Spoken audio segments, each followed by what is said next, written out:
अलहाज हजरत मौलाना मोहम्मद मुजम्मिल हक साहेब दामत बरकातुहुम आलिया পিরোজপুর বরিশাল হযরতকে তার মূল্যবান বয়ান পেশ করার জন্য বিশেষভাবে অনুরোধ করছি। আসসালামু আলাইকুম।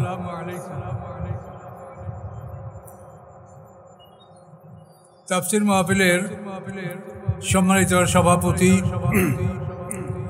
পরিচালক মণ্ডলী, সম্মানিত ওলামায়ে কেরাম, মুরব্বিয়ানে কেরাম, সুধী মণ্ডলী, পর্দার আড়ালের অপেক্ষমান মা ও বোনেরা, মেয়েরা, আসসালামু আলাইকুম। আমরা আপনাদের সামনে সূরা মুলক থেকে ধারাবাহিক কিছু আলোচনা করব ইনশাআল্লাহ। আউযু বিল্লাহি মিনাশ শাইতানির রাজীম। বিসমিল্লাহির রহমানির রহিম। তাবারাকাল্লাযী বিয়াদিহিল মুলকু ওয়া আলা কুল্লি শাইইন কাদির। মহিমাময়, মঙ্গলময় আল্লাহ, যিনি সমস্ত সার্বভৌমত্বের মালিক, সারা বিশ্বের রাজত্ব তার। ও আলা কুল্লি শাইইন কাদির, এবং তিনি সব কিছুর উপরে ক্ষমতাবান। আল্লাযী খালাকাল মাউতা ওয়াল হায়াতা, যিনি সৃষ্টি করেছেন মৃত্যু এবং জীবন। লিয়াবলুয়াকুম আইয়ুকুম আহসানু আমালা, যাতে তিনি তোমাদেরকে পরীক্ষা করতে পারেন যে তোমরা কে সবচাইতে ভালো কাজ করছো। ওহুয়াল আজিজুল গাফুর, তিনি পরাক্রমশালী, ক্ষমাশীল। আল্লাযী খালাকা সাবআ সামাওয়াতিন তিবাকা, যিনি সৃষ্টি করেছেন 7 আকাশ স্তরে স্তরে। মা তারা ফি খালকির রহমান মিন তাফাবুত, দেখতে পাবে না তুমি রহমানের সৃষ্টির মধ্যে কোন রকম ব্যতিক্রম। ফারজেল বাছারা, পুনরায় তুমি দৃষ্টি নিক্ষেপ করো। হাল তারা মিন ফুতুর, তুমি কি কোনো ত্রুটি বিচ্যুতি লক্ষ্য করছো? সুম্মারজেল বাছারা কাররাইতেনে, অথবা দ্বিতীয়বার তুমি আবার তোমার দৃষ্টি নিক্ষেপ করো। ইয়ানকালিব আলাইকাল বাসারু খাসিয়া, ফিরে আসবে তোমার প্রতি তোমার দৃষ্টি অপারগ হয়ে এবং সে ক্লান্ত। ওয়ালাকাদ যায়্যানাস সামাআদ দুনিয়া বিমাসাবিহা, নিশ্চয় আমি সাজিয়েছি নিকটতম আসমানকে কতগুলি আলোক সজ্জা দ্বারা। ওয়াজআলনাহা রুজুমান লিশ-শায়াতিন, এবং সেগুলিকে আমি করেছি শয়তানের জন্য ক্ষেপণাস্ত্র। ওয়া'তাদনা লাহুম আযাবাস সাঈর, এবং প্রস্তুত রেখেছি শয়তানদের জন্য জ্বলন্ত আগুনের শাস্তি। এই কয়টা আয়াতের পরে আমি সামান্য তাফসীর আপনাদের কাছে পেশ করব, যদি আল্লাহ তৌফিক দেন। আল্লাহ তাআলা বিয়াদিল মুলক, সমস্ত রাজত্ব সার্বভৌমত্ব তার হাতে। তিনি যাকে ইচ্ছা সাম্রাজ্য দান করেন, যার থেকে ইচ্ছা তিনি সাম্রাজ্য কেড়ে নেন। দান করার সময় এমনি দান করেন, কিন্তু ফিরিয়ে নেওয়ার সময় কেড়ে নিতে হয়, জোর করে নিতে হয়, ওই সময় ছাড়তে চায় না। তো আল্লাহ তাআলা তার যে সাম্রাজ্য, এই সাম্রাজ্যের বিবরণ, এটা আমাদের পক্ষে দেয়া অত্যন্ত অসম্ভব ব্যাপার। তারপর আমরা চেষ্টা করব। তার সাম্রাজ্য কত বড়। তো এই সাম্রাজ্যের কথা বলার আগে তিনি বলেছেন হায়াত এবং মৌতকে তিনি সৃষ্টি করেছেন। হায়াত এবং মৌত এই দুটা খালক। খালক করতে ওই সমস্ত সৃষ্টি বোঝায় যেগুলিকে ইন্দ্রিয় শক্তি দ্বারা অনুভব করা যায়, ধরা যায়, ছোঁয়া যায়, চোখে দেখা যায়, কানে শোনা যায়। এই ধরনের সৃষ্টিগুলি হচ্ছে খালক। আর যেগুলি ধরা যায় না, ছোঁয়া যায় না, দেখা যায় না, এগুলি হলো আমর। আল্লাহুল খালক ওয়াল আমর, আল্লাহর সৃষ্টি দুই প্রকার, খালক এবং আমর। খালক হচ্ছে যেন আমরা, আর আমর হচ্ছে আমাদের দেহের ভিতরে spiritual part of the body, যেটা আমাদের দেহের মধ্যে নফসে লাওয়ামা, নফসে মুতমাইন্না, নফসে লাওয়ামা, নফসে আম্মারা, রূহ, এই চারটি আমাদের ভিতরে। এটা হচ্ছে আমর। এটা দেখাও যায় না, ধরা ছোঁয়া যায় না, আমাদের নিয়ন্ত্রণের বাইরে। কখন ঢোকে, কখন বের হয়, কিছুই বলতে পারি না। মাতৃগর্ভে ৩৪-১২০ দিন পরে এই রূহ আমাদের মধ্যে ঢুকেছে, 3টা কঠিন অন্ধকারের মধ্যে। সুরক্ষিত স্থানে ফি কারারে মাকিন, কোনখান থেকে এসে কোনখানে ঢুকেছে এটা আমরা কেউ বলতে পারি না। আবার ইনি যখন যাবেন তখন উনি যাবেনই যাবেন। আপনি পৃথিবীর সমস্ত ডাক্তার লক্ষ কোটি টাকা ব্যয় করে ওনাকে আপনি আটকে রাখতে পারবেন না। উনি যাবেন তো যাবেন, আর এসেছেন তো জোর করে ঢুকেছেন আপনার মধ্যে। আমরা কেউ বলি নাই যে আমরা এই পৃথিবীতে যাব, কেউ বলছি? কিন্তু আমাদেরকে জোর করে এখানে পাঠানো হয়েছে, আবার এখান থেকে জোর করে আমাদেরকে বের করে দেওয়া হবে। এখন এইটা কি আপনি আল্লাহর অপরাধ মনে করবেন? আর না, আল্লাহ বলেছেন লা ইউসালু আম্মা ইয়াফআলু ওয়া হুম ইউসালুন।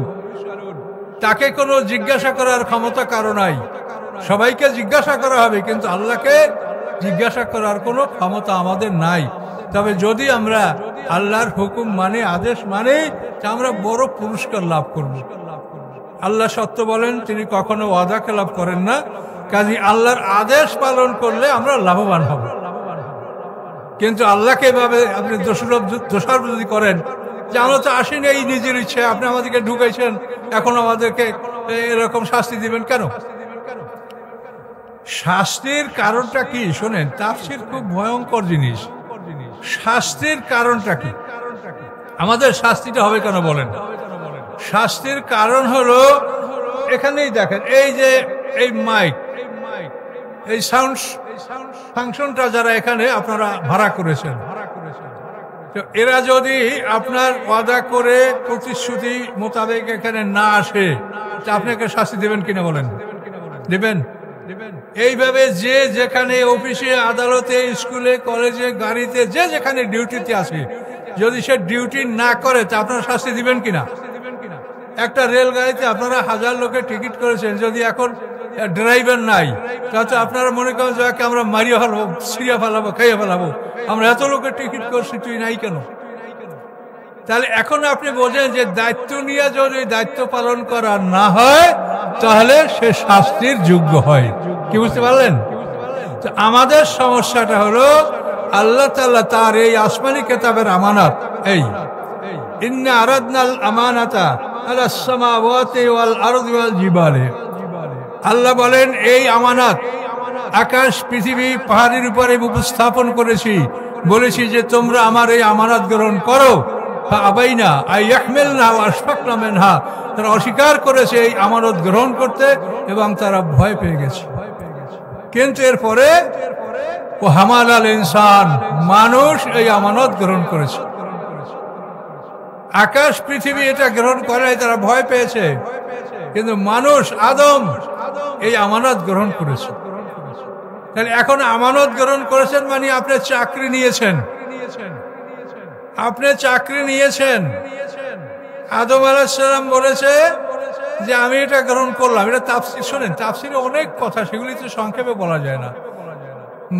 আকাশ, পৃথিবী, পাহাড় আল্লাহ সৃষ্টি করছেন 6 দিনে। তারা যখন এই আমানত গ্রহণ করতে অস্বীকার করলো, তখন আল্লাহ তাআলা আদম সৃষ্টি করেছেন 120 বছর বসে। 40 বছর পর্যন্ত আদমের মাটিটা পানিতে ভিজানো হয়েছে। এটা হয়েছে হামাইম মাসনুন, দুর্গন্ধময় কাদা। 40 দিনে এক নাগারে বৃষ্টি। 40 বছর, 340 120 বছর, 40 বছর বৃষ্টি বর্ষণ হয়েছে। দ্বিতীয় 40 বছর এই মাটিটাকে রৌদ্রে শুকানো হয়েছে, ফলে সেই মাটিটা হয়েছে সলসলেন কাল ফাক্কার, কুমারের শুকনো মাটি, ঠনঠনা মাটির মতো। এইগুলো 80 বছর। তৃতীয় 40 বছর এই মাটিটাকে পৃথিবীর সব ধরনের পানি দ্বারা মেজে মেজে গারা কাদায় পরিণত করেছে। এটা হচ্ছে 3 লাজিব, প্লাস্টিক কেলে গারা কাদা। এই 340 120 বছর বসে আল্লাহ আদম আলাইহিস সালামের মাটিটা প্রস্তুত করেছেন। এবং আদম আলাইহিস সালামের জন্য যে মাটিটা সারা পৃথিবীর থেকে নেওয়া হয়েছে, ওই মাটির মধ্যে আমাদের মাটিও আল্লাহ একসঙ্গে নিয়ে নিয়েছেন। আমরা মাটির তৈরি, আমাদের মাটি আদমের মাটির সাথে নিয়ে নেওয়া হয়েছে। এরপরে আদম আলাইহিস সালামকে সৃষ্টি করেছেন, তার মধ্যে রূহ দিয়েছেন, তার মধ্যে জ্ঞান দান করছেন, ফেরেশতারা সেজদা করেছে। এই সব অনুষ্ঠান পৃথিবীতে হয়েছে। আদম আলাইহিস সালামকে সৃষ্টি করা হয়েছে দোহনা নামে জায়গায় বসে। মক্কা এবং তায়েফের মাঝখানে বেআরদের দোহনা। এভাবে আদম আলাইহিস সালামকে সৃষ্টি করার পরে তাকে মুহররমের 10 তারিখ শুক্রবার দিন চাষতে রক্তে তাকে জান্নাতে নিয়ে যাওয়া হয়েছে। জান্নাতে বসে আল্লাহ মা হাওয়াকে সৃষ্টি করেছেন। এখানেই হলো সৃষ্টির ব্যবধান, যে পুরুষ জাতি সৃষ্টি হয়েছে পৃথিবীর বুকে, নারী জাতি সৃষ্টি হয়েছে আকাশে জান্নাতে। এই জন্য নারী জাতি বিলাসী, ঊর্ধ্বমুখী। দুনিয়ার কোনো জিনিসের নারীর মন ভরে না, কোনোভাবেই আপনি নারীকে খুশি করতে পারবেন না। লক্ষ টাকার বাজার করবেন, আজ কালকে বললেন যে এটা নাই সেটা নাই, আমার স্বামীকে আমি বলি, সে ভুলে যায়, মনে থাকে না, এই সে। এজন্য আপনি রাগ করবেন না, আপনিও তো মারপ্যাট হয়েছেন, আমিও তো মারপ্যাট হয়েছি। এরা তো আমাদের মা, বোন, মেয়ে, কাজে এটা হলো সৃষ্টিগত ব্যাপার, কিন্তু রাগ করলে হবে না। তো আল্লাহ তাআলা এইভাবে 120 বছর বসে আদমকে মন্থন করে মাটিটা মেজে 120 বছর বসে আদমকে সৃষ্টি করে আদমকে বলছেন যে তুমি এটা গ্রহণ করতে পারো কিনা। হামাল আল ইনসান, আদম বলছে এটা আমি গ্রহণ করব। তাফসীরে বলা আছে আদম আলাইহিস সালামকে সৃষ্টি করার পর তার সামনে যখন এই আমানত একটা ভারী বস্তুর আকারে রাখা হলো, তখন আদম আলাইহিস সালাম সেটার কাছে নিজে গিয়া ওজন করে দেখে কিরকম। হাঁটু পর্যন্ত তুলেছে, খুব ভারী, হাঁটু পর্যন্ত তোলার পরে রেখে দিয়েছে, আর বলে যে আল্লাহ যদি আমাকে বলেন তবে আমি আরো তুলতে পারবো। আল্লাহ বললেন তোলো। এবার আদম আলাইহিস সালাম এই বোঝাটা তিনি কোমর পর্যন্ত তুললেন, তুলে আবার মাটিতে রেখে দিলেন এবং বললেন যে আল্লাহ যদি বলেন এটাকে আমি আরো তুলতে পারি। আল্লাহ বলেন তোলো। এবার আদম আলাইহিস সালাম এই ভারী বস্তু আমানত এটাকে কাঁধে তুললেন। কাঁধে তোলার পরে যখন আদম আলাইহিস সালাম এটা নামাতে চাইলেন, আল্লাহ বললেন যে ওটা তোমার কাঁধে থাকবে, ওটাকে তুমি নামাতে পারবে না, এই আমানত তোমাকে বহন করতে হবে। সকলে বলুন সুবহানাল্লাহ। এইভাবে আমানত আমরা গ্রহণ করেছি, বহন করেছি। এখন বলবে যে আমরা একারা না, ওই আলাস্তু বিরাব্বিকুম কালুবালা কি আসে না, বিরাট ইতিহাস এখানেও।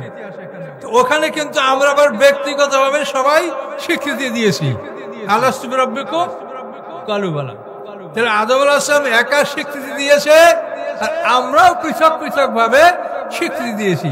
এখন চাকরি নিয়েছি, আপনার সার্ভিস হলো এই, এখানে যা আছে এটা আপনার চাকরি, এই চাকরি আপনাকে করতে হবে এবং এই বই দ্বারা আপনার হিসাব হাসরের ময়দানে নেওয়া হবে। কিন্তু পরিতাপের বিষয় যে আপনারা এই বইকে ছেড়ে দিয়ে অনেক বড় বড় কিতাব পড়েন, কিন্তু এই বইখানা পড়েন না। কি সত্য কিনা বলেন? লজ্জিত হবেন আপনারা হাসরের ময়দানে। আমি এখানে উলামায়ে কেরাম, প্রিন্সিপাল সাহেব আছেন, আরো অনেক আলেম আপনারা আছেন, বলেন হাসরের ময়দানে কি কোরআন ছাড়া অন্য কোনো বই বিচারের টেবিলে যাবে? আল্লাহ মুসা আলাইহিস উম্মতের বিচার তাওরাত, দাউদ আলাইহিস সালামের বিচার জাবুর, ঈসা আলাইহিস সালামের উম্মতের বিচার ইনজিল, মুহাম্মদ সাল্লাল্লাহু আলাইহি উম্মতের বিচার আল কোরআন। আল কোরআনকে বর্তমান দুনিয়ার মানুষ ত্যাগ করেছে। وقال الرسول يا ربي إن قومي اتخذوا هذا القرآن مهجورا। আল্লাহর রাসূল হাসরের ময়দানে আল্লাহর কাছে একটা মামলা দায়ের করবেন যে আল্লাহ আমার এই জাতি কোরআনকে ত্যাগ করেছে, আপনারা কোরআন ত্যাগ করিয়েন না। এটা মহাবিপদ বর্তমান বিশ্বে।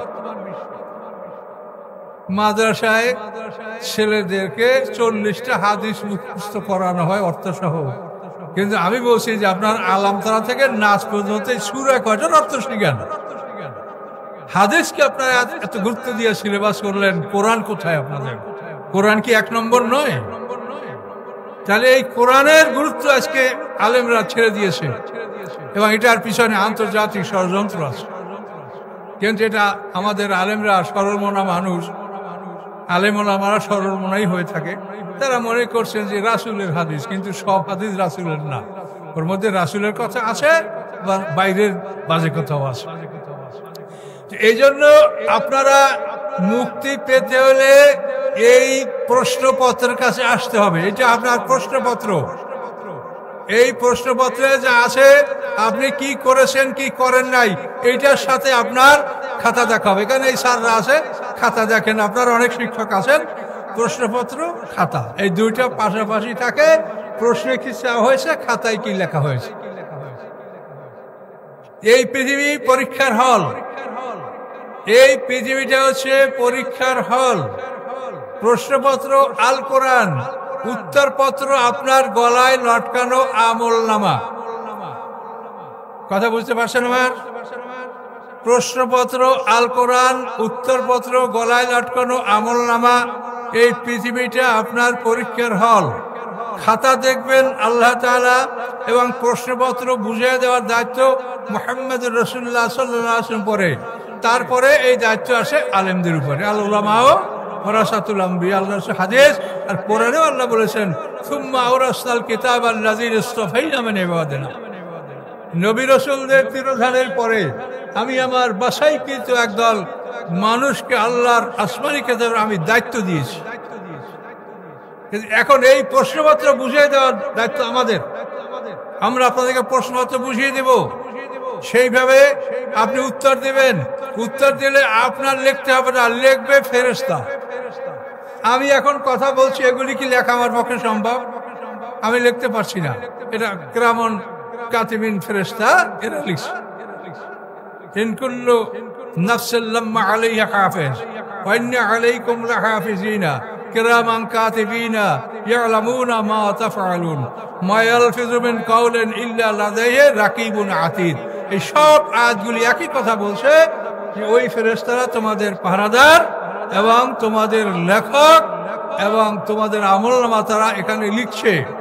লেখার পরে তোমার গলায় একটা ঝুলন্ত কপিতে লিখে যাচ্ছে, এবং এরপরে ওরা একটা হাত কপি নিয়ে সকালে বিকালে আকাশে যাচ্ছে। এই রাতের আমলনামা যে ফেরেশতারা লিখছে, এরা ফজরের নামাজের পরে সূর্যোদয়ের প্রাক্কালে এই ফেরেশতারা আকাশে যাবে। আবার ওই সময় আকাশ থেকে একদল নামবে, তারা সারাদিনের আমল লিখবে। লেখার পরে আবার সূর্য ডোবার সময় ওরা আকাশে চলে যাবে। এইভাবে দৈনিক 2 বার ফেরেশতা বদলি হয়। এরা আকাশে যাবে, আল্লাহর কাছে দেখাবে, ইল্লিন সিজ্জিনে আপনার আমলনামা ওখানে জমা হবে। তো ওখানে একটা কপি আর আপনার গলায় একটা কপি। আর নুখরিজু লাহু ইয়াউমাল কিয়ামাতি কিতাবান ইয়ালকাহু মানশুরা। কিয়ামতের দিন আল্লাহ বলেন যে তাদের জন্য আমি একটা উন্মুক্ত কিতাব বের করব, তারা দেখতে পাবে। মালে হাযাল কিতাবে লা ইউগাদিরু সাগীরাতান ওয়ালা কাবীরাতান ইল্লা হাসাহা। কি হয়েছে আমলনামার? যে ছোট বড় কিছুই বাদ যায়নি, সব কিছু লেখা হয়েছে। তো সম্মানিত সুধী, এখন আপনারা জিনিসটা বুঝেছেন কিনা যে আমাদের শাস্তি হওয়ার কারণ হলো আমরা দায়িত্ব নিয়েছি। আমরা দায়িত্ব নিয়েছি, এখন কেন কাজ করব না? দায়িত্ব নিয়েছি, কাজ করব এবং বিশাল পুরস্কার পাবো। কি ঠিক কিনা বলেন? কি বুঝেছেন আমার কথা না বুঝেন নাই? একটু বোঝার চেষ্টা করেন। তার কারণ আমরা তো কোরআন থেকে কথা বলি, এছাড়া বাইরের বলার কোনো ক্ষমতাই আমার নাই।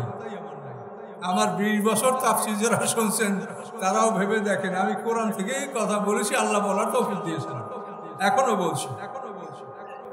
তো এখন আমাদের শাস্তির কারণ হলো যে আমরা চাকরি নিয়েছি। এখন চাকরি করো, চাকরি করলে তোমাকে আমি কি দিব? তোমাকে আমি চিরকুমারী স্ত্রী দিব। মানুষের জীবনের সবচাইতে যেটা বড় চাহিদা, এই চিরকুমারী স্ত্রী আপনি কাওয়াই বা আতরাবা, চিরকুমারী অনন্ত যৌবন আপনি লাভ করবেন। যত ইচ্ছা তত খাবেন, মদের নহর, দুধের নহর, শরাবের নহর, হ্যাঁ, এভাবে সব কিছু আপনি সেখানে পান করবেন, সবই বৈধ, এবং তাতে লাফিয়া গাউনু মাথা ব্যথাও করবে না, পেট খারাপও হবে না, বেহুশও হবেন না। অসাধারণ শক্তি আপনার হবে। এভাবে আপনি 1000 বছরের সমান একটা দিন, হাজার হাজার কোটি বছর বেঁচে থাকবেন। তাহলে এই চাকরিটা করা আপনার লাভ না ক্ষতি? বলেন তো, বিরাট লাভ। কাজে এখন আপনি অবাক হয়েছেন শুনে যে আমাদেরকে কেন জোর করে এখানে পাঠানো হয়েছে, আর কেমন আমার শাস্তি দেওয়া হবে। শাস্তি দেওয়ার জন্য তো আল্লাহ বলেন, আপনি চাকরি নিয়েছেন, কাজ করেন। আকাশ পৃথিবী চাকরি গ্রহণ করে নাই, কোনো শাস্তি আছে? নাই। এই জন্য আমাদের এই চাকরি করতে হবে। চাকরি করলে আমরা বিশাল পুরস্কার পাব। আর আমাদের শত্রু হচ্ছে শয়তান। দেখেন পৃথিবীতে আল্লাহ তাআলা তার এই মহা সৃষ্টি, এর মধ্যে তিনি কি পছন্দ করেন? আল্লাহ বলেছেন, আমি পছন্দ করি হক ও বাতিল, সত্য এবং মিথ্যা, ন্যায় অন্যায়, এই দুইটার মধ্যে মানুষ সংগ্রাম করবে। ন্যায় অন্যায় দুটোর মধ্যে আমি তাদেরকে সংগ্রাম করতে বলেছি। এখন দেখেন, ন্যায় অন্যায় দুটো শক্তি তো আল্লাহকে দিতে হবে। অন্যায় যদি আল্লাহ মিটিয়ে দেয় তাহলে শুধু ন্যায় যুদ্ধ হবে। এই জন্য ন্যায় অন্যায় উভয়টাকে আল্লাহ তাআলা বাঁচিয়ে রাখেন। ওদেরকেও ক্ষমতা দেয়, আবার এদেরকেও ক্ষমতা দেয়। দুইটা দলকে বাঁচিয়ে রাখে এবং আল্লাহ বলেন, তোমরা আমার পক্ষের যারা, তারা সত্যের পথে লড়াই করো এবং যুদ্ধ করে তোমরা শাহাদাত বরণ করো, এবং এই রক্তের হোলি খেলা এটা আমার কাছে পছন্দনীয়। ইন্নাল্লাহা ইউহিব্বুল্লাযীনা ইউকাতিলুনা ফী সাবিলি সাফফান কান্নাহুম বুনিয়ানুম মারসুস। সীসা ঢালা প্রাচীরের মতো প্রতিষ্ঠিত হয়ে যারা যুদ্ধের মাঠে যুদ্ধ করে, আল্লাহ বলেন আমি তাদের প্রতি সন্তুষ্ট, আমি তাদেরকে ভালোবাসি। আল্লাহর রাসূল আল্লাহ তাআলা সম্পর্কে আল্লাহ রসুলকে জিজ্ঞাসা করা হয়েছে, ইয়া রাসূলুল্লাহ, বান্দার কোন আমলে আল্লাহ খুশি হন? তখন আল্লাহ রসুল বলেন, মর্দে মুজাহিদ, মর্দে মুমিন উলঙ্গ বক্ষে, অর্থাৎ তার শরীরে লৌহ বর্ম পরিহিত নয়, উলঙ্গ বক্ষে যুদ্ধ করতে করতে কাফেরের ভিড়ের মধ্যে চলে যায় এবং কাফেরের তলোয়ারের আঘাতে তার কলিজা কেটে দ্বিখণ্ডিত হয়ে যায়। এই দৃশ্য দেখে আল্লাহ আনন্দে হাসেন। এখন আল্লাহ যেটা করবেন, যেটা ভালোবাসে, আমাদের আল্লাহকে খুশি করা আমাদের কাজ, তার তো কোনো সমালোচনা করার অধিকার আমাদের নাই। এবং এর বিনিময়ে আমাদেরকে যে নিয়ামত দিবেন সেটা চিন্তা করলে মনে হয় যেন এখনই আমি রাস্তায় যেয়ে মরি, কিন্তু তাও মরা যাবে না। কিভাবে মরতে হবে তারও জন্য তিনি কোরআন পাকে নির্ধারিত বিধান দিয়েছেন, এই এই আইনে তোমরা লড়াই করবে। তোমাদের সংখ্যা কত হতে হবে, কি অবস্থার মধ্যে কি পরিস্থিতি লড়াই করতে হবে, এই সব কিছু এর মধ্যে বিস্তারিত আকুল্লা শাইয়ান ফাসসালনাহু তাফসীলা, সমস্ত বিষয় এই কোরআন পাকে আল্লাহ তাআলা বিস্তারিত বর্ণনা করেছেন। এখন আমরা যে সূরা, এই সূরার 65টা আয়াত আমরা তেলাওয়াত করেছি, তো 6টা আয়াত। এই 6টা আয়াতের তাফসীর পুরোপুরি করা অসম্ভব, তারপরও যেটুকু সম্ভব সেটুকু আমরা করব। আল্লাযী খালাকাল মাউতা ওয়াল হায়াতা, তিনি সৃষ্টি করেছেন মৃত্যু এবং জীবন। মৃত্যু হচ্ছে আগে, জীবন হচ্ছে পরে। এই জন্য খালাকাল মাউতা আল্লাহ তাআলা আগে বলেছেন, মৃত্যু আগে, তারপর মার। সূরা বাকারার 28 নম্বর আয়াতে দেখেন, কাইফা তাকফুরুনা বিল্লাহি ওয়া কুনতুম আমওয়াতা, কিভাবে তোমরা কুফরি করছো, তোমরা ছিলে মৃত। তাহলে আমরা কি ছিলাম? মরা ছিলাম, সেখান থেকে আমাদেরকে জীবিত করা হয়েছে। তাহলে আমাদের জীবনের প্রথম অবস্থাটা হলো মৃত্যু। এখানে জীবনের 8টা পর্ব। আপনাদের কাছে কঠিন মনে হতে পারে, যেহেতু এগুলো সবাই বলে না, কিন্তু এটা আমি তো না বলে পারছি না। মানব জীবনের 8টা পর্ব। প্রথম হচ্ছে মৃত্যু, মৃত্যুর পরে বারজাক, বারজাকের পরে জন্ম, জন্মের পরে জীবন, এ হলো 4। একটু ভালো করে শোনেন, আবার আমি বুঝিয়ে বলবো। প্রথম হচ্ছে মৃত্যু, মৃত্যুর পরে বারজাক, পর্দার জগৎ, বারজাকের পরে জন্ম, জন্মের পরে জীবন, এই হলো 4। আবার এই জীবনের পরে মৃত্যু, মৃত্যুর পরে বারজাক, বারজাকের পরে সিংহার ফুৎকারের জন্ম, জন্মের পরে দ্বিতীয় জীবন। এই 8টা পর্ব প্রত্যেকটা মানুষের জীবনে। এই 8টা পর্ব যদি আপনি না জানেন, তাহলে কোরআনের ধারাবাহিক ব্যাখ্যা যেটা আছে এটা আপনি বুঝতে পারবেন না। এখন আমি আপনাকে এই মৃত্যুর পর্বগুলো আমি বুঝাচ্ছি। প্রথম পর্ব হলো মৃত্যু। আমরা মরা ছিলাম কিভাবে? আদম আলাইহিস সালামের পিঠে আল্লাহ মোসা দিয়া এভাবে তার 120 জোড়া সন্তান বের করলেন।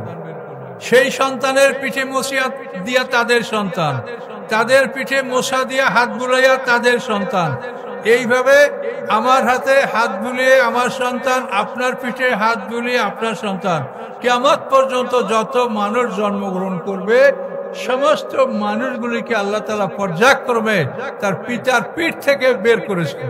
সব বের করে ক্ষণিকের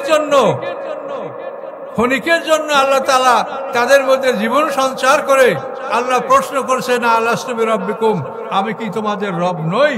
তখন আমরা সবাই বলেছি কালু বালা, আপনি আমাদের রব। এইটা বলার পরেই আমরা সবাই একসঙ্গে আমাদেরকে আল্লাহ মৃত্যু দান করেছেন, আমরা সবাই মরে গেছি। এখন এই মরার আগে যে ক্ষণিকের জন্য আমাদেরকে জীবন দান করা হয়েছিল, এইটা জীবন হিসাবে আল্লাহ ধরেন নাই। এটা হচ্ছে শুধু পরীক্ষার জন্য। যেমন একটা সেট, এই সেটটা আপনি প্যাকেট করবেন, প্যাকেট করার আগে কোম্পানি একটা টেস্ট করে তারপর ওটা প্যাকেট করে এবং ওটার মেয়াদ লেখে যে এটা এতদিন পর্যন্ত, এটা ডিউরেবিলিটি বা এটার মানে কি বলে যে একটা লংজিভিটি, একটা সার্টিফিকেট ওটা থাকে, পরীক্ষা করে কোম্পানি। তো কোম্পানি যেরকম পরীক্ষা করে একটা মালকে প্যাকেট করে, ঠিক আমাদেরকে সৃষ্টি করার পরে আমাদেরকে আল্লাহ পরীক্ষা করার জন্য একটু সুজ দিয়ে জীবন দিয়া পরীক্ষা করছে যে আলাস্তু বিরাব্বিকুম কালু বালা। তাহলে আল্লাহ এই পরীক্ষায় দেখলেন যে এরা আমার ইবাদত করতে পারবে, এরপরে প্যাকেট মৃত্যু। এই মৃত্যু হলো আমাদের জীবনের প্রথম পর্ব।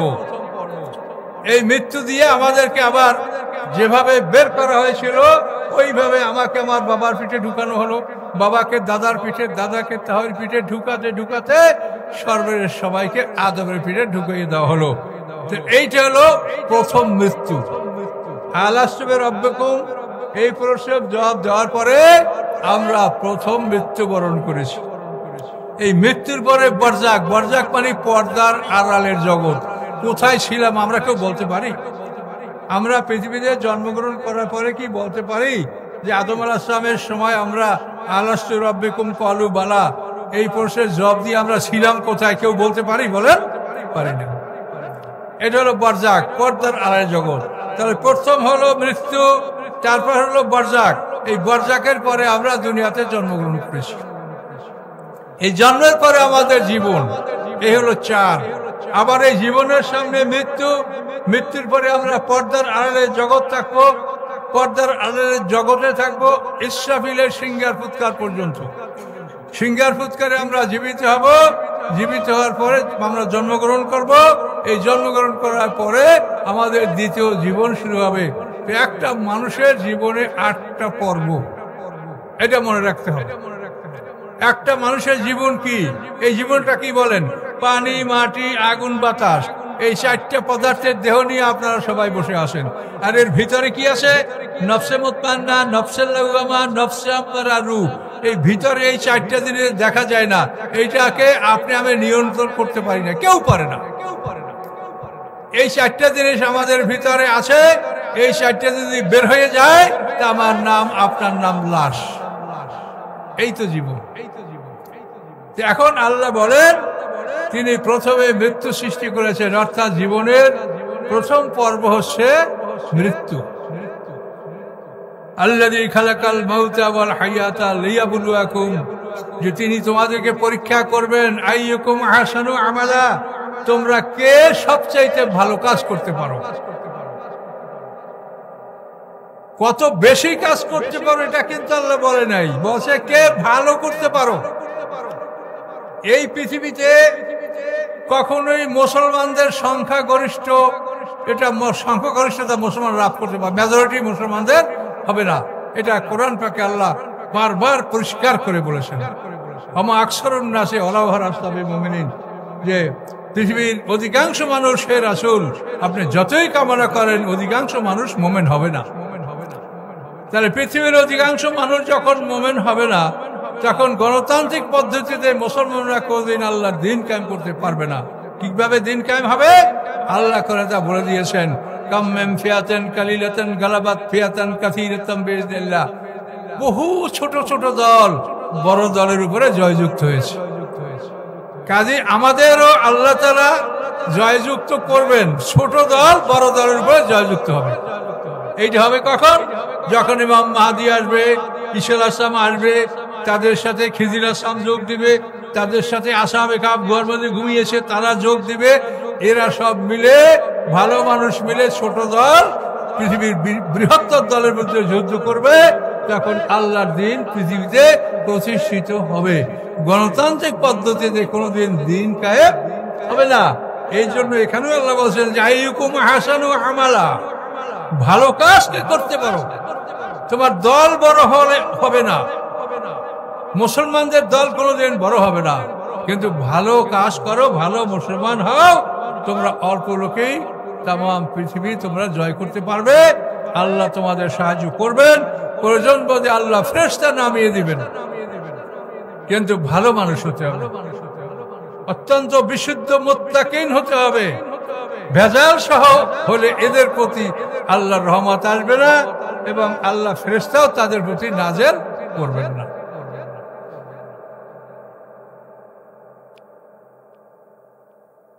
তিনি আজিজুল গাফুর, অর্থাৎ মহাক্ষমতার মালিক, সাথে সাথে তিনি ক্ষমাশীল। আল্লাযী খালাকা সাবা সামাওয়াতিন তিবাকা, তিনি 7 আসমান স্তরে স্তরে সৃষ্টি করেছেন। এই সৃষ্টির মধ্যে কোনো ত্রুটি বিচ্যুতি দেখার ক্ষমতা আমাদের নাই, আমরা তো সেখানে পৌঁছতেই পারি না, তো দেখবো কেমন করে? আল্লাহ বলেন তুমি আবার তাকাও, পুনরায় তাকাও, দেখো কোনো ত্রুটি বিচ্যুতি দেখতে পাচ্ছ?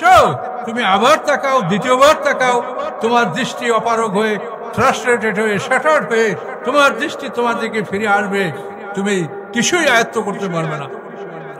ওয়ালাকাদ যায়্যানা আস-সামা'a বিমাসাবিহা ওয়া জা'আলনাহা রুজুমান লিশ-শায়াতিন। আল্লাহ বলেন আমি নিকটতম আসমানকে কতগুলি উজ্জ্বল নক্ষত্র, গ্রহ যাদেরকে বলা হয়, এর দ্বারা আমি সাজিয়েছি এবং এগুলিকে আমি শয়তানের জন্য ক্ষেপণাস্ত্র বানিয়েছি।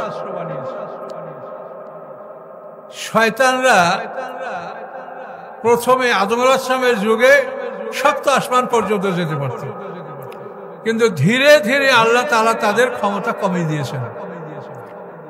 যখনই আল্লাহ তাআলা বিভিন্ন আকাশে নবীদের স্থান দিয়েছেন, ইদ্রিস আলাইহিস সালামকে 6ষ্ঠ আকাশে, মূসা আলাইহিস সালাম, হারুন আলাইহিস সালামকে 4র্থ 5ম আকাশে, ঈসা আলাইহিস সালাম, ইয়াহইয়া আলাইহিস সালাম 2য় 3য় আকাশে, ইউসুফ আলাইহিস সালামকে 3য় আকাশে, আদম আলাইহিস সালামকে 1ম আকাশে। এভাবে যখন আকাশে বিভিন্ন নবীদেরকে স্থান দিয়েছেন, তখন আস্তে আস্তে আল্লাহ তাআলা শয়তানদেরকে সেই আকাশে যাওয়ার ক্ষমতা তাদের রহিত করে দিয়েছেন। মুহাম্মদ সাল্লাল্লাহু আলাইহি ওয়াসাল্লাম যখন জন্মগ্রহণ করেছেন, তখনই আল্লাহ তাআলা লৌহে মাহফুজ থেকে কোরআন মাজিদ 1ম আকাশে নাযিল করেছেন। সেই জায়গাটার নাম হলো বাইতুল ইজ্জত। এই বাইতুল ইজ্জতে কোরআন নাযিল করেছেন আল্লাহ। নাযিল করার পরে এই আকাশকে আল্লাহ তাআলা পাহারাদার যারা হেফাজত করেছেন, এই পাহারাদার হচ্ছে যে জিনেরা সেখানে যেতে পারবে না, তারকাদের সাথে ক্ষেপণাস্ত্র স্থাপন করে আল্লাহ তাআলা তাদেরকে পাহারার ব্যবস্থা করেছেন। এই কথা আল্লাহ বলেন যে আমি রুজুমান লিশ-শায়াতিন, শয়তানের জন্য এই তারকাগুলি ক্ষেপণাস্ত্রের মতো কাজ করে।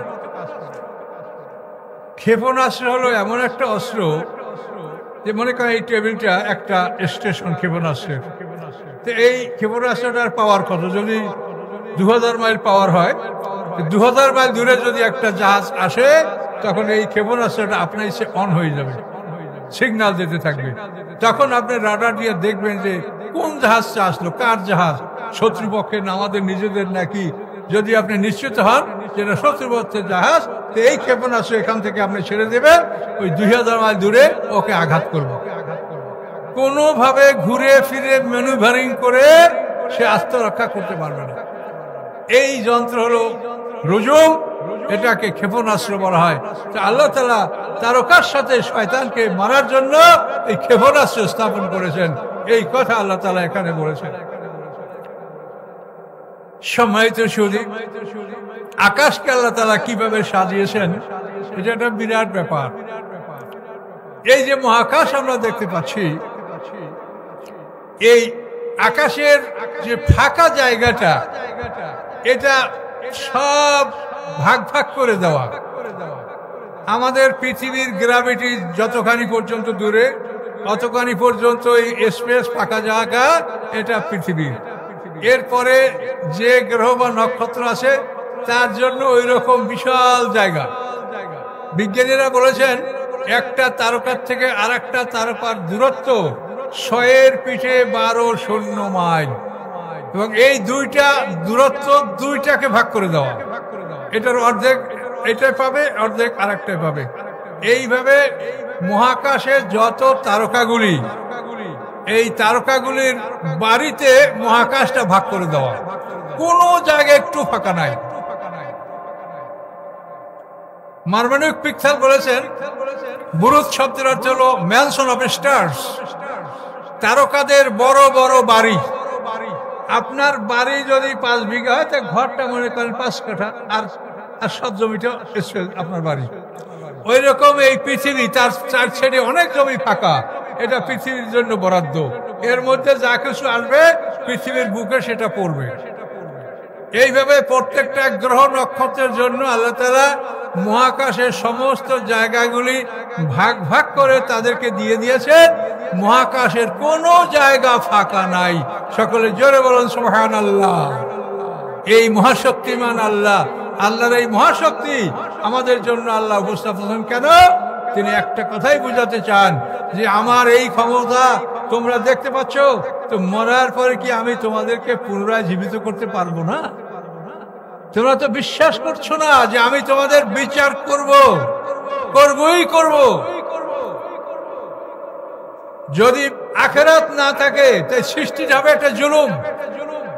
একটা মানুষের দুনিয়াতে ধন সম্পদ শক্তি সবকিছু ছিল, সেইটার দ্বারা সে জুলুম অত্যাচার করে করে মরণ পর্যন্ত জুলুম অত্যাচার করে করে সে মারা গেছে।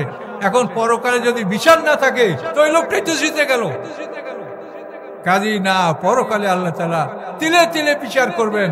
আর এই পরকালকে বিশ্বাস করার জন্যই আল্লাহ তাআলা তার এত ক্ষমতার কথা আমাদেরকে বলেছেন যে আমি এতই ক্ষমতার মালিক, তারপরও তোমরা কি বিশ্বাস করতে পারছো না যে আমি তোমাদেরকে পুনরায় জীবিত করব, তোমাদের আমি বিচার করব। অবিল আখিরাতুম ইউকিনুন, দ্বিতীয় জীবনের প্রতি তোমাদের বিশ্বাস থাকতে হবে যে তোমাদের সামনে দ্বিতীয় জীবন আছে। এই দ্বিতীয় জীবন যদি মানুষ বিশ্বাস করে, সেই মানুষ অন্যায় করতে পারে না। পৃথিবীর মানুষ যদি দ্বিতীয় জীবন বিশ্বাস করত, পৃথিবীতে এত অশান্তি বিশৃঙ্খলা পৃথিবীতে থাকতো না। আল্লাহ তাআলা যেমন জান্নাতের নিয়ামতের কথা ঘোষণা করেছেন, দোজখের শাস্তির কথাও তেমনি ঘোষণা করেছেন। ইউসাবুনা ফিল হামিম সুম্মা ফিন নারি ইউসজারুন। জাহান্নামীদের কিভাবে শাস্তি দেওয়া হবে আল্লাহ বলেন, খুজুহু ফাগাল্লুহু সুম্মাল জাহিমা সাল্লুহু। আল্লাহ বলেন ওকে ধরো, ওই পাপীকে ধরো, অপরাধীকে ধরো, ফেরেশতারা ওকে ধরো, ওর গলায় লোহার বেড়ি পরিয়ে দাও, তারপর একে জ্বলন্ত আগুনে নিক্ষেপ করো, তারপর ফেরেশতাদের হাতের লম্বা 70 হাত শিকলে ওকে গাঁথো। জারুহা সাবুনা জিরান ফাসলুকুহু। ফেরেশতাদের হাতের 70 হাত লম্বা শিকলে ওকে গাঁথো। তাফসীরে বলা আছে মুখ থেকে শিকল ঢুকাইয়া মলদার থেকে বের করে গাঁথবে। আমরা ছোটবেলায় এরকম বড়শিতে চিংড়ি মাছ গাইথা মাছ ধরেছি, হয়তো আপনারাও ধরেছেন। এইভাবে মানুষটাকে শিকলে গাঁথবে। গাঁথার পরে প্রথমে কি করা হবে? ইউসাবুনা ফিল হামিম। ওই 70 হাত শিকলেও গাঁথা, ও মরবে না, ওকে ফিক মারিয়া গরম পানির কুয়ার মধ্যে ফেলে দেওয়া হবে। গরম পানির কুয়ার মধ্যে সিদ্ধ হয়ে যখন ওর চামড়াটা সম্পূর্ণ গলে যাবে, তখন তাকে ডাঙ্গায় তুলবে, টেনে ডাঙ্গায় নিয়ে আসবে, আইসা আবার তাকে চামড়া লাগাবে। কুল্লামা নাযাজাত জুলুদুহুম বাদদালনাহুম জুলুদান গায়রাহা। আল্লাহ বলেন যখনই তার চামড়া গলে যাবে, আমি তার চামড়া পাল্টিয়ে নূতন চামড়া পরিয়ে দেব। এই নূতন চামড়া পরিয়ে দিয়ে তারপরে সুম্মা ফিন নারি ইউসজারুন, তারপর তাকে আগুনের কুয়ার মধ্যে নিক্ষেপ করা হবে। আর রহমান সূরার মধ্যে আল্লাহ তাআলা এই কথা এভাবে বলেছেন, ইয়াতুফুনা বাইনাহা ওয়া বাইনা হামিমিন আন ফাবিআই আলাই রাব্বিকুমা তুকাযিবুন। গরম পানির কুয়া এবং আগুনের কুয়া, এই দুইটা কুয়ার মধ্যে তার তাওয়াফ চলতে থাকবে। যেরকম আপনারা সাফা মারোয়া তাওয়াফ করেন একটা থেকে আরেকটা, ওই রকম জাহান্নামের যে তাওয়াফ হবে, গরম পানির কুয়া আর আগুনের গর্ত, এই দুটার মধ্যে তাদের তাওয়াফ চলতে থাকবে। যে আল্লাহ স্বয়ং কোরআন পাকে আল্লাহ তাআলা স্পষ্টভাবে এই কথা বলেছেন। তাহলে মানুষ যদি পরকালে বিশ্বাস করত, পৃথিবীতে এত অশান্তি থাকতো না।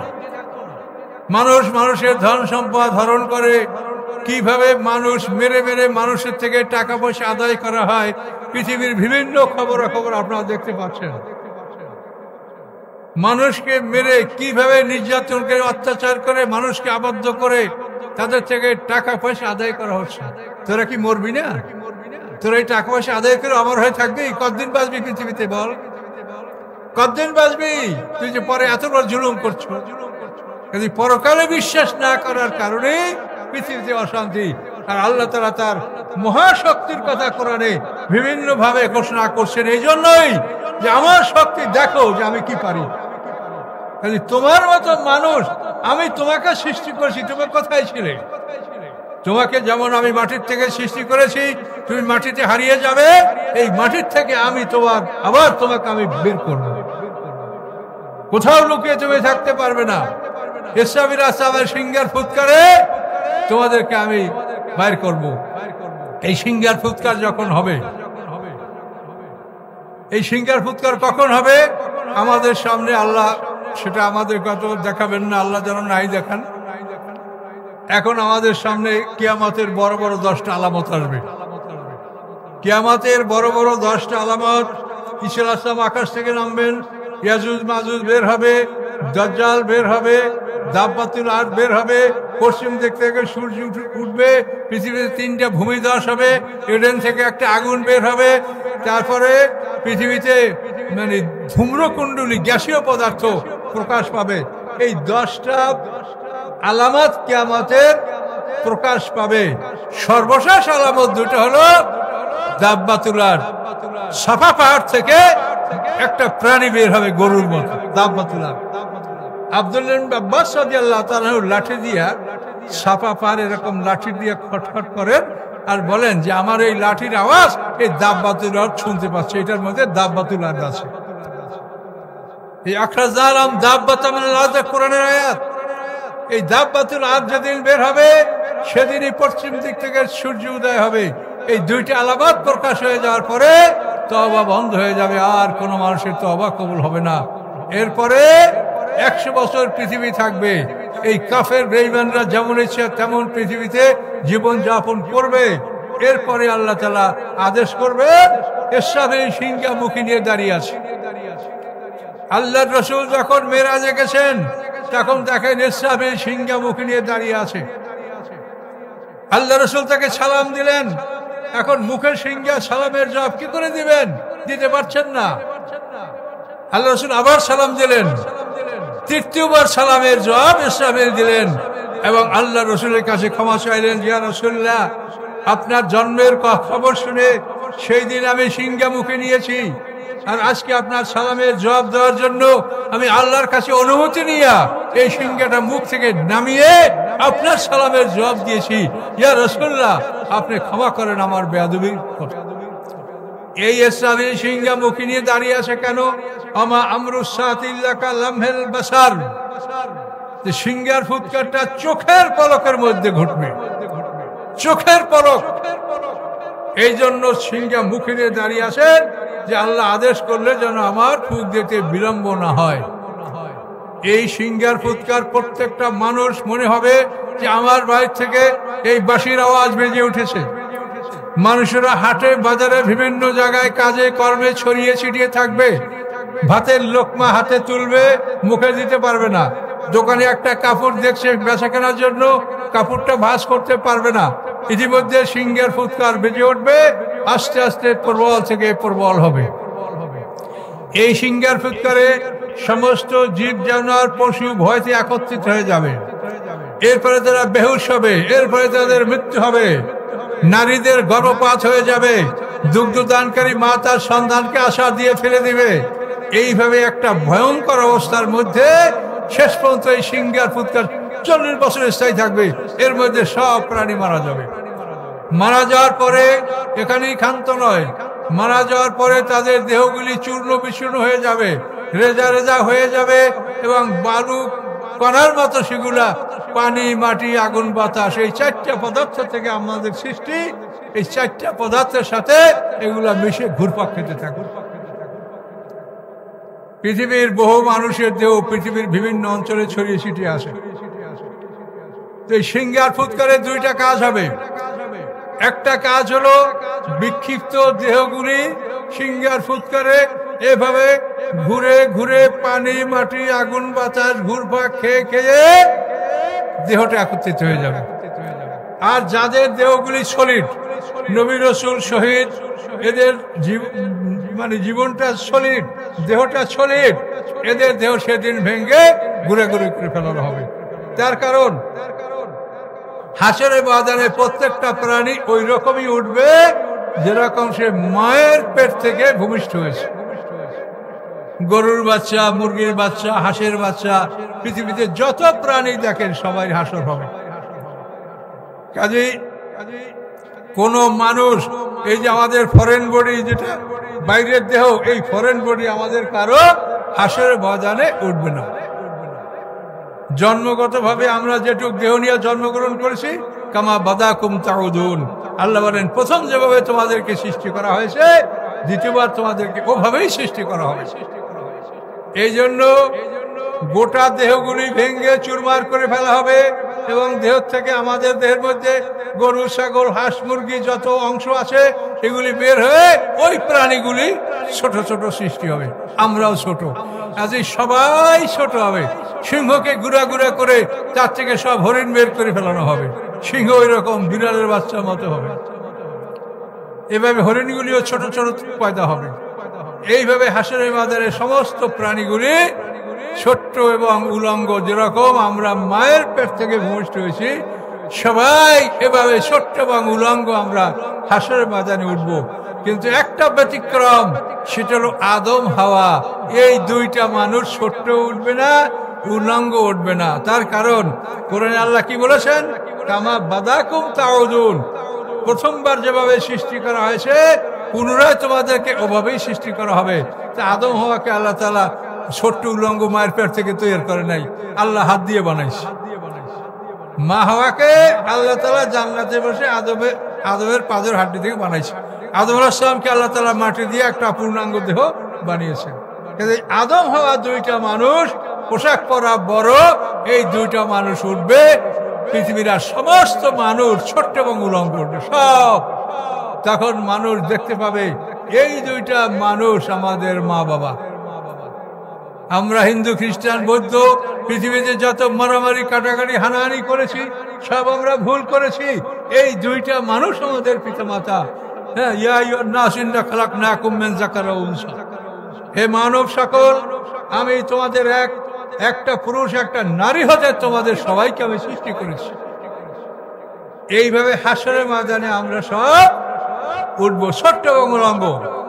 340-120 বছর পর্যন্ত সিংহার ফুৎকার চলবে। এই সিংহার ফুৎকারে গোটা দেহগুলি ভেঙে চুরমার হবে, আর বিক্ষিপ্ত দেহগুলি সিংহার ফুৎকারে একত্রিত হবে। এভাবে সমস্ত মানুষগুলির অরিজিনাল দেহ এইটা সিংহার ফুৎকারে একত্রিত হবে। একত্রিত হওয়ার পরে এটা জমিনে পড়ে একটা মাটির স্তর সৃষ্টি হবে। তো এইবার ইসরাফিলের সিংহার ফুৎকারে আমাদের দেহ একত্রিত হয়ে যে জমিনের উপরে পড়বে, এই সময় আমরা প্রত্যেকে ওই জায়গাতেই পড়ব যে জায়গার মাটির থেকে আমাদেরকে সৃষ্টি করা হয়েছে। কথা বলছেন, আমি আবার বলছি, মিনহা খালাকনাকুম ওয়া ফিহা নুঈদুকুম ওয়া মিনহা নুখরিজুকুম তারাতান উখরা।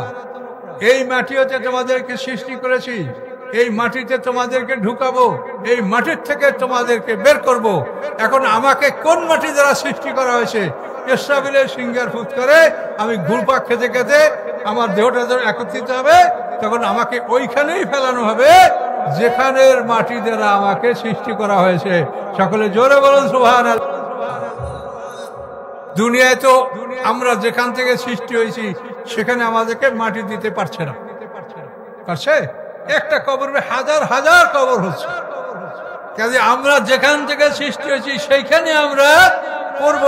এটা ইসরাফিল আসলামের সিংহার ফুৎকারে দেহগুলি একত্রিত হয়ে যখন মাটির স্তর হবে, তখন আমরা ঠিক প্রত্যেকটা মানুষ ওই জায়গাতেই পতিত হব যেখানের মাটির দ্বারা আমাদেরকে সৃষ্টি করা হয়েছে। এইভাবে হাসরের ময়দানে আমরা প্রথম সিংহার ফুৎকারে সবাই জীবিত হব এবং ছোট্ট রঙ্গ থাকবো।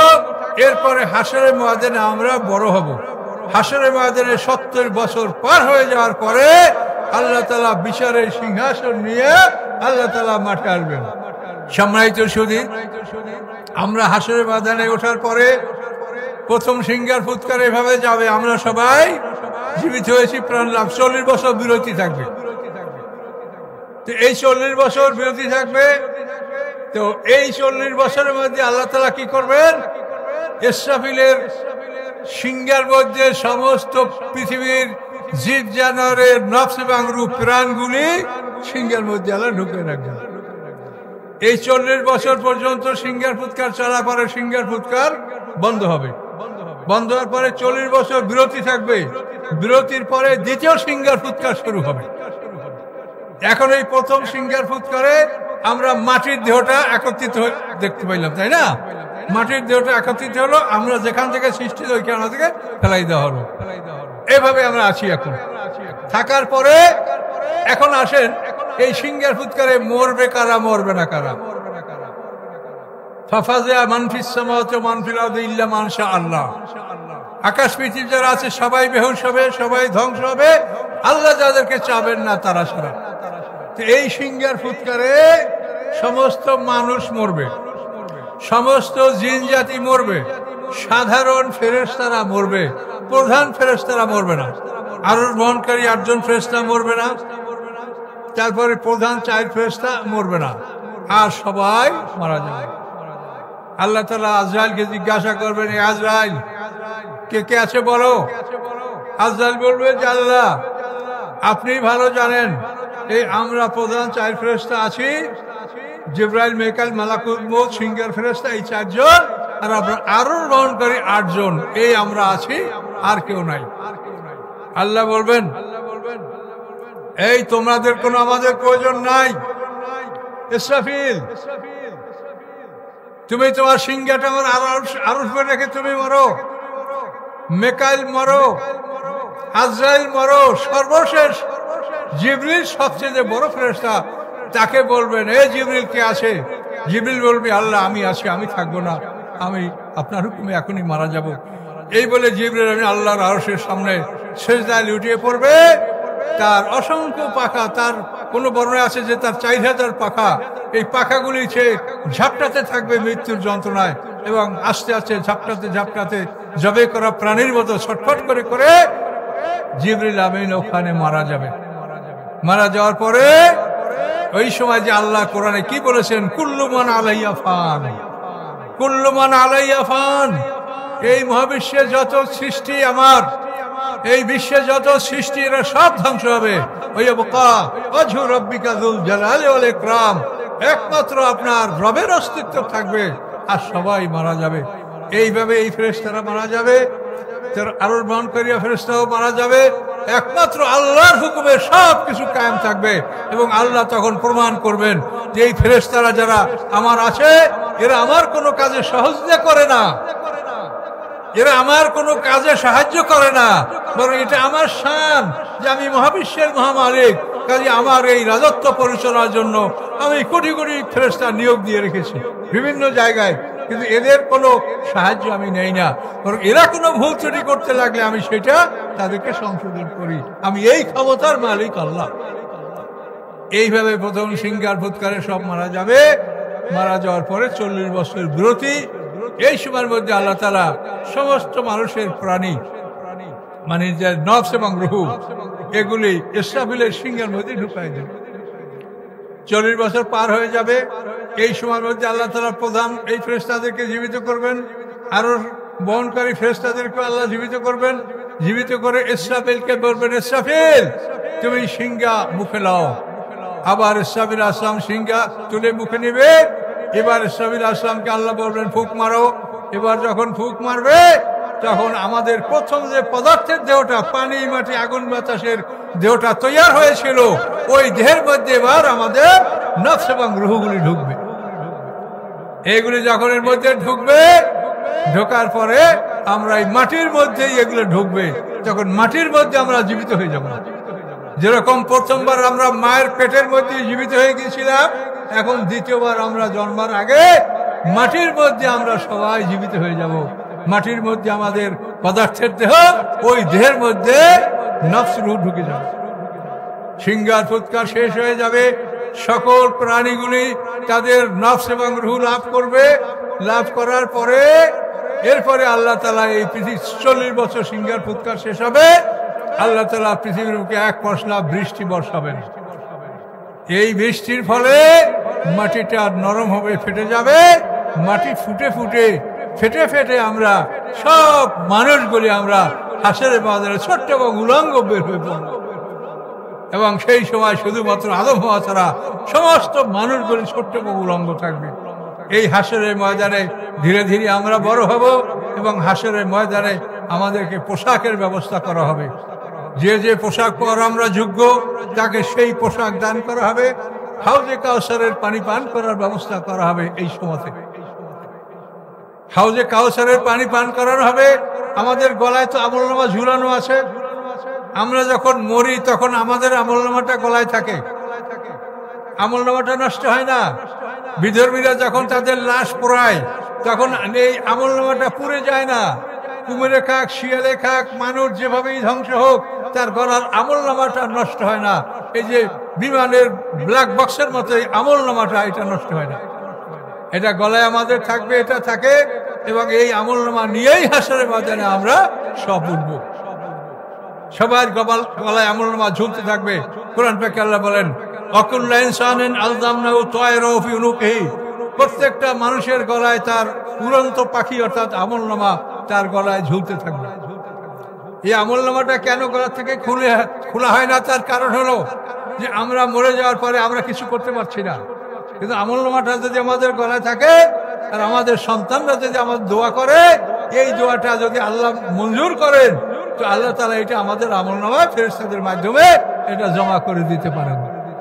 এই জন্য আল্লাহ তাআলা আমাদের আমলনামাগুলা গলা থেকে খুলে নেন না। সকলে জোরে বলুন সুবহানাল্লাহ। এই জন্য পিতামাতার জন্য দোয়া করবেন। 5 ওয়াক্ত নামাজ আদায় করার পরে কবর জিয়ারত করে পিতামাতার জন্য দোয়া করবেন। পিতামাতার জন্য দান খয়রাত করবেন, এতিম মিসকিনকে খাবার দিবেন, বিভিন্ন ভাবে মানুষকে সাহায্য সহযোগিতা করবেন।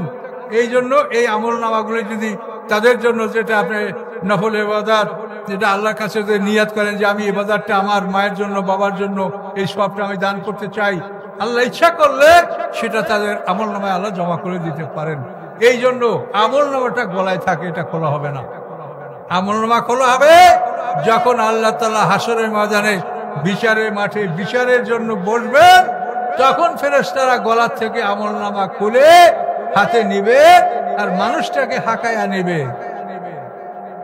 এই কিরামুন কাতিবিন যারা দুনিয়াতে আপনার আমার আমলনামা, এরাই দুজনে হাসরের ময়দানে আমলনামা গলার থেকে খুলে আল্লাহর কাছে নিয়ে যাবে।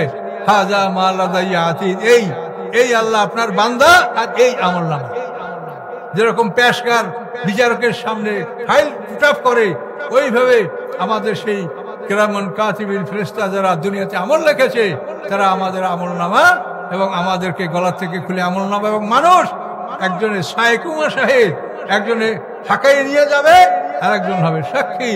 এভাবে আমাদের গলা থেকে সেই দিন আমলনামা খোলা হবে এবং বিচার করা হবে, বিচারে প্রশ্ন করা হবে, আপনাকে জবাব দেওয়ার সুযোগ দেওয়া হবে, নানাবিধ ভাবে আপনাকে সুযোগ দেওয়া হবে যাতে আপনি বুঝতে পারেন যে অপরাধগুলি আপনি করেছেন কিনা।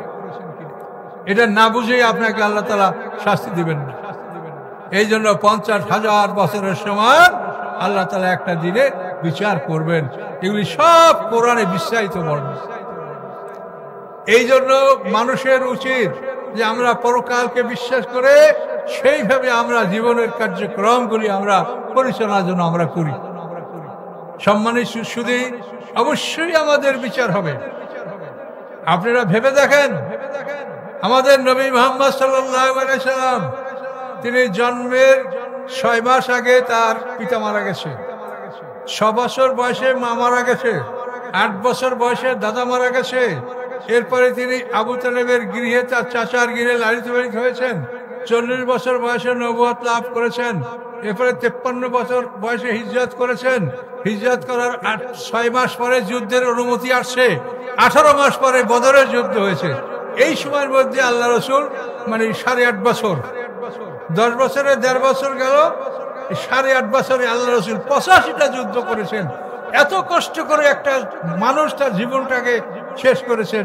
যদি পরকাল না থাকে তাহলে এই মানুষটা এত কষ্ট করে কি পাইল?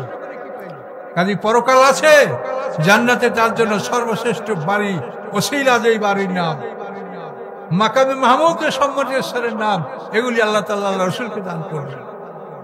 ঠিক ওইভাবে পরকাল যদি না থাকে, একটা লোকে 1000 মানুষ খুন করেছে, প্রত্যেকেরই দাবি যে আমাকে খুন করেছে, আমি এর বিচার চাই। 1000 মানুষের জন্য ওই লোকটাকে যে শাস্তি হবে, যদি একটা খুনের জন্য 30 বছর শাস্তি হয়, তা কত হাজার বছর শাস্তি হবে? সে শাস্তি কি করে তাকে দেওয়া হবে? সে তো একজনের শাস্তি খাটার মধ্যে মৌত হয়ে যাবে, তার মানুষগুলো তো বিচার পাইল না। তাহলে এই জন্য পরকাল অনিবার্য। যেখানে হাজার হাজার কোটি বছর মানুষ বেঁচে থাকবে, পরকালে আল্লাহ তাআলা প্রত্যেকটা মানুষ নেকামেরও পুরস্কার দান করবে আর বদামেরও শাস্তি আল্লাহ তাআলা দিবেন।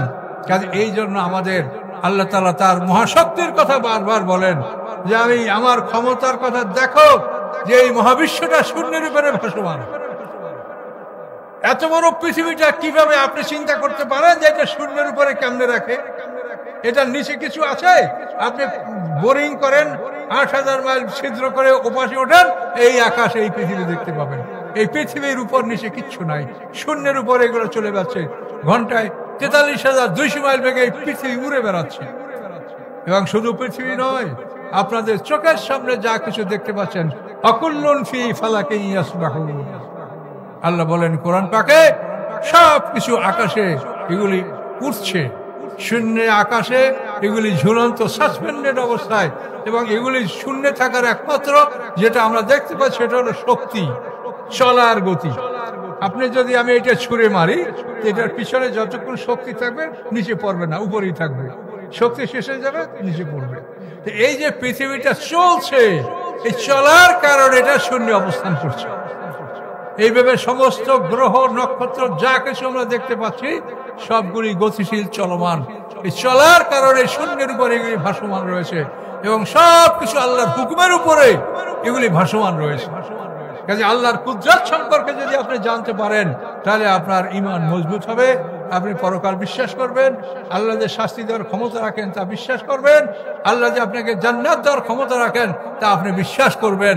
আল্লাহ তাআলা এই জন্য তার মহাশক্তির কথা কোরআন থেকে উল্লেখ করেছে যে আমার আকাশ তাকাই দেখো আমি কিভাবে সৃষ্টি করেছি।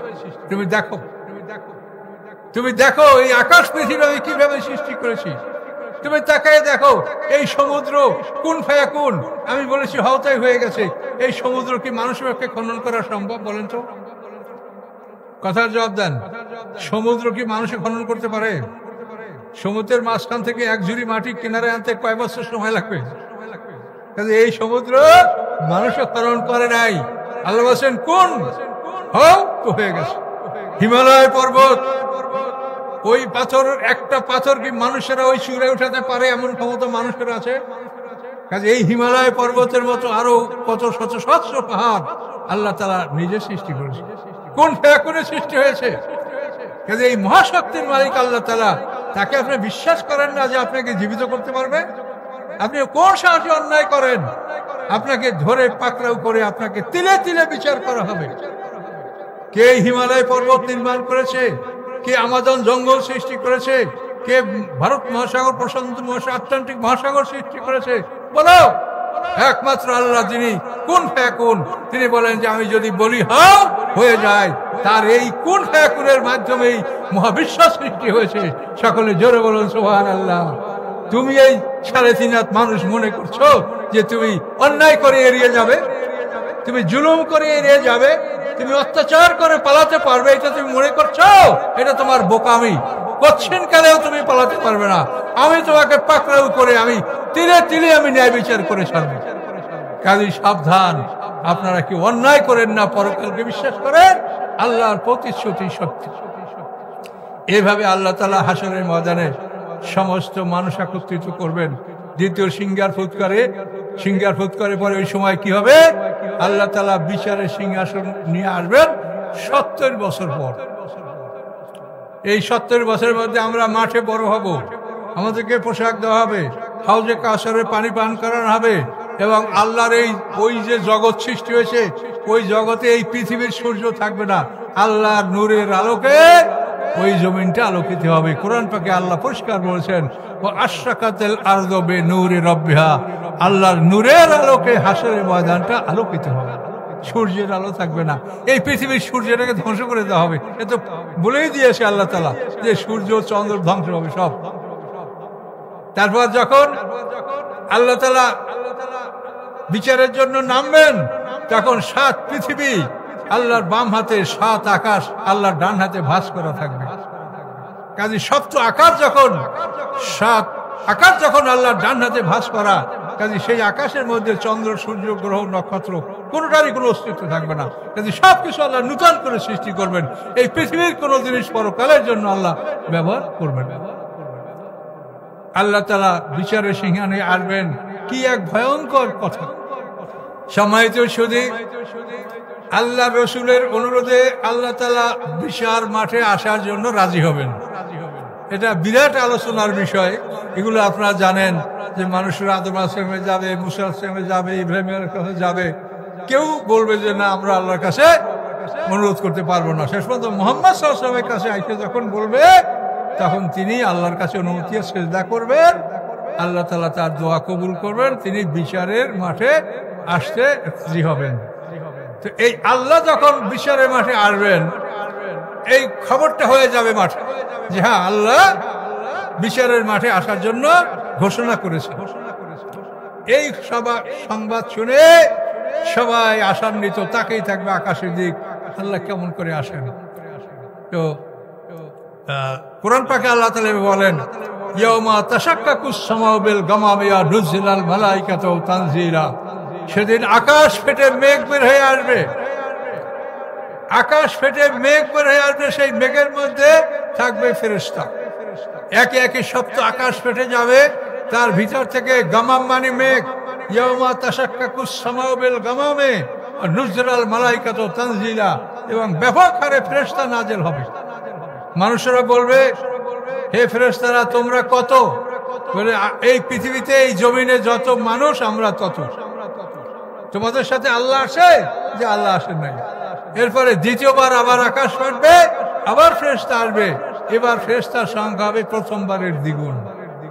মানুষরা বলবে, তোমাদের সাথে কি আল্লাহ আসে? আসে নাই। তৃতীয়বার ফেরেশতা আসবে, এবার ফেরেশতার সংখ্যা হবে দ্বিতীয়বারের দ্বিগুণ। তাহলে প্রথমবারে 1 গুণ, দ্বিগুণ কিসের বুঝতে পারছেন তো? মাঠে যে প্রাণী আছে তাদের 1 গুণ, দ্বিগুণ, আর দ্বিতীয়বারে হলো 4 গুণ। 1 গুণ, 2 গুণ, 3 গুণ আর 4 গুণ, 7 গুণ। অর্থাৎ হাসরের ময়দানে যত প্রাণী তার 7 গুণ ফেরেশতা। এই 7 গুণ ফেরেশতা নিয়ে আল্লাহ তাআলা মাঠে নেমে আসবেন, এবং পৃথিবীর মাঝ বরাবর তার সিংহাসন, 8 জন ফেরেশতা সিংহাসন বসন করে নিয়ে আসবে, যেটা কোরআনে বলা আছে, ওয়াহমিলু আরশ রাব্বিকা ফাওকাহুম ইয়াওমাইযিন সামানিয়া। সেদিন 8 জন ফেরেশতা আল্লাহ সিংহাসন বহন করে পৃথিবীতে নিয়ে আসবে। আল্লাহ বিচারের সিংহাসনে বসবেন এবং বিচার প্রক্রিয়া শুরু করবেন। এই বিচার প্রক্রিয়া শুরু করার আগে আল্লাহ তাআলা যে কাজটা করবেন সেটা হলো এই, ওয়াল আরদু জামিয়ান কবজাতু ইয়াউমাল কিয়ামাতি ওয়াস সামাওয়াতু মাতবিয়াতুম বিয়ামিনি। বিচার সিংহাসনে আল্লাহ বসে, 7 পৃথিবী তার বাম হাতে থাকবে, সপ্ত আকাশ আল্লাহর ডান হাতে জড়ানো থাকবে, এবং বলবে যে এই দেখো 7 পৃথিবী, এই দেখো 7 আসমান আমার 2 হাতে, বলো লেবানের মুলক এটার মালিককে। যে তাবারাকাল্লাযী বিয়াদিল মুলক, এই যে মুলক, ক্ষমতা কার, এটা কার বলো, লিমানিল মুলক। ভয়তে সবাই থরথর করে কাঁপতে থাকবে, কিছুই বলবে না। তখন আল্লাহ নিজে বলবেন লিল্লাহিল ওয়াহিদিল কাহার, একমাত্র আল্লাহ যে এক এবং পরাক্রমশালী। এই আল্লাহ বলার সাথে সাথে ফেরেশতারাও বলবে লিল্লাহিল ওয়াহিদিল কাহার, তখন মানুষরাও বলবে লিল্লাহিল ওয়াহিদিল কাহার, যে সব কিছুর মালিক একমাত্র আল্লাহ, যিনি মহা পরাক্রমশালী, মহা ক্ষমতার মালিক। এভাবে আল্লাহ তাআলা সিংহাসন আরোহণ করার পরে তারপর তিনি বিচার প্রক্রিয়া শুরু করবেন। প্রত্যেকটা মানুষের গলায় আমলনামা খুলে কিরামান কাতিবিন আল্লাহর সামনে হাজির করবে। আমলনামা ওজন করা হবে, আমলনামা মাপা হবে, মাপার পরে সেটা আকাশে উড়িয়ে দেওয়া হবে, কারো হাতে দেওয়া হবে না। কুল্লু উম্মাতিন তুদআ ইলা কিতাবিহা ওয়া তারা কুল্লু উম্মাতিন জাসিয়া, কুল্লু উম্মাতিন তুদআ ইলা কিতাবিহা। আল্লাহ বলেন, হে রাসূল, আপনি দেখতে পাবেন সমস্ত উম্মত নত জানু অবস্থায় আমলনামার অপেক্ষায় হাসরের ময়দানে বসে আছে। প্রত্যেক উম্মতকে তাদের আমলনামা গ্রহণ করার জন্য ডাকা হবে। আমলনামাগুলো আকাশে উঠতে থাকবে। বিচার যখন সমাপ্ত হবে তখন আমলনামাগুলি উড়ে উড়ে আবার আমাদের হাতে আসবে। যারা ভাগ্যবান, যারা পাশ করেছে তাদের আমলনামাটা ডান হাতে আসবে, আর যারা ফেল করেছে তাদের আমলনামাটা বাম হাতে আসবে। তখন বাম হাত আল্লাহর বড় আফসোস করবে, হায় আমাকে যদি আমলনামা নাই দেওয়া হতো। এই বাম হাতটা পিঠের পিছনের দিকে এইভাবে ঘুরাইয়া উল্টা দিকে এখান থেকে বক্ষ ভেদ করে পিছনে হাত নিয়ে বাম হাতে আমলনামাটা দেওয়া হবে। এইভাবে আমলনামা নিয়ে আমরা দুদল, দুইটা ঠিকানায়, যারা ডান হাতে তারা জান্নাতে, যারা বাম হাতে তারা জাহান্নামে। এইভাবে ওয়াসিকাল্লাযীনা কাফারু ইলা জাহান্নামে যুমারা ওয়াসিকাল্লাযীনা তাকাউ ইলাল জান্নাতি যুমারা। সূরা জুমারে এই দুই দলের কথা বলা আছে যে উভয় দলকেই আল্লাহ তাআলা একই সঙ্গে জান্নাতে এবং জাহান্নামের দিকে নিয়ে যাবে। এবং দায়িত্বে থাকবে জাহান্নামী ফেরেশতা, মানুষের জন্য দায়িত্বে থাকবে জাবানিয়া গ্রুপের ফেরেশতা, আর মুমিনদের দায়িত্বে থাকবে রিদওয়ান গ্রুপের ফেরেশতা। এই ফেরেশতারা আপনাকে আপনার বাড়িতে পৌঁছে দেবে। কোন বাড়ি আপনার? 8টা বেহেশত। কোন বেহেশতে আপনি পাশ করেছেন, কোন নম্বরে আপনার বাড়ি? প্রত্যেকটা বেহেশতে তো কোটি কোটি মানুষ যাবে, কাজে আপনার বাড়ি কোনটা, কোন নম্বরের বাড়ি, কয় নম্বরের বেহেশতে পাইছেন আপনি, এগুলি সব ফেরেশতা আপনাকে হাতে ধরে আপনাকে আপনার বাড়ি পৌঁছায় দিবে। সকলে বলুন সুবহানাল্লাহ। এইভাবে আল্লাহ তাআলা বিচার প্রক্রিয়া সম্পর্কে আমাদেরকে বলেছেন, এবং এই কথাগুলি আমরা সংক্ষিপ্ত আকারে আপনাদের কাছে এখানে পেশ করছি। এই পর্যন্তই আমার বক্তব্য শেষ করছি। দোয়া করবেন, জানি না কখন আল্লাহ তলব করে, তো ডাক দিলে তো আর উপায় নাই, যেতেই হবে। তা আপনাদের কাছে দোয়া চাই, দোয়া করবেন। আমি যাদেরকে নিয়ে মাহফিল করছি তাদের অধিকাংশ মানুষই এখন পৃথিবীতে বেঁচে নাই। তো আপনারা যারা আছেন তারাও, বা যারা ছিলেন না এখন আছেন, তারাও দোয়া করবেন। আপনার কাছে দোয়া চাই। আর আমার বই, আমি কোরআনের তাফসির লিখেছি 30 পারা কোরআনের, সেখানে 10 খণ্ড, 30 পারা কোরআনের তাফসির 3000 টাকা দাম। তারপরে ছোট বই আলো আধার আছে 10টা, 600 টাকা দাম। রাসূলের জীবনী লিখেছি, সেগুলো 250 টাকা দাম। এগুলি পড়লে আপনারা খুবই সুন্দর জিনিস জানতে পারবেন। আমি যে আলোচনাগুলো করছি এগুলি আপনারা মুখস্থ করা বা ভালো করে বোঝা কষ্টকর হবে। কাজে এই জন্য যদি মনে করেন তো নিয়ে আসে, আপনাদের জন্য কিছু নিয়ে আসে, আমি দোয়ার পরে আপনারা এখান থেকে বইগুলো সংগ্রহ করবেন। আস্তাগফিরুল্লাহাল্লাযী লা ইলাহা ইল্লা হুয়াল হাইয়ুল কাইয়্যুম ওয়া আতুবু ইলাইহি লা হাওলা ওয়া লা কুওয়াতা ইল্লা বিল্লাহিল আলিয়্যিল আযীম। আল্লাহুম্মা সাল্লি আলা মুহাম্মাদিন ওয়া আলা আলি মুহাম্মাদিন কামা সাল্লাইতা আলা ইব্রাহিম ওয়া আলা আলি ইব্রাহিম ইন্নাকা হামিদুম মাজিদ।